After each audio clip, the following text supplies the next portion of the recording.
Elle s'appelle Mado, elle a 23 ans. Elle a tout misé sur cet homme, Jean. Son amour, son argent, ses rêves. Elle a vendu les bijoux de sa grand-mère pour lui payer sa formation en mécanique. Elle a supporté ses sautes d'humeur, ses promesses non tenues. Elle l'a défendu contre sa propre famille qui la mettait en garde. Pendant 2 ans, Mado a vécu pour Jean, lui donnant chaque parcelle de son être, de son temps. Elle ne voyait personne d'autre, ne pensait qu'à leur avenir commun, à la petite maison qu'il construirait un jour à Quintambeau. Puis, un matin, sans un mot, Jean a disparu. Son téléphone était coupé. Ses affaires avaient disparu de l'appartement qu'il partageait. Mado a appelé ses amis, sa famille, a cherché partout. Personne ne l'avait vu. 2 jours plus tard, elle a reçu un simple SMS. « Je suis parti, ne me cherche plus ». Pas d'explication, pas de remords, juste cette phrase glaciale qui a brisé son monde en 1000 morceaux. Le silence qui a suivi était assourdissant, plus lourd que n'importe quelle dispute.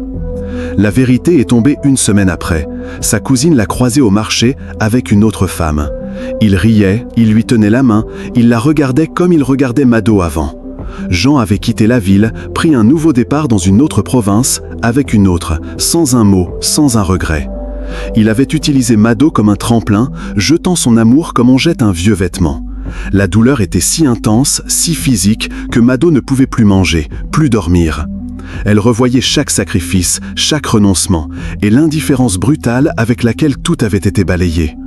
Mado a mis des mois à se relever. Elle a appris à ne plus faire confiance aussi aveuglement. Elle a compris que donner tout n'est pas toujours une preuve d'amour, mais parfois une porte ouverte à l'abus. Elle a retrouvé sa famille, ceux qui l'avaient toujours mise en garde. Elle a commencé à reconstruire sa vie, brique par brique, avec prudence. Elle a repris ses études, a trouvé un petit boulot.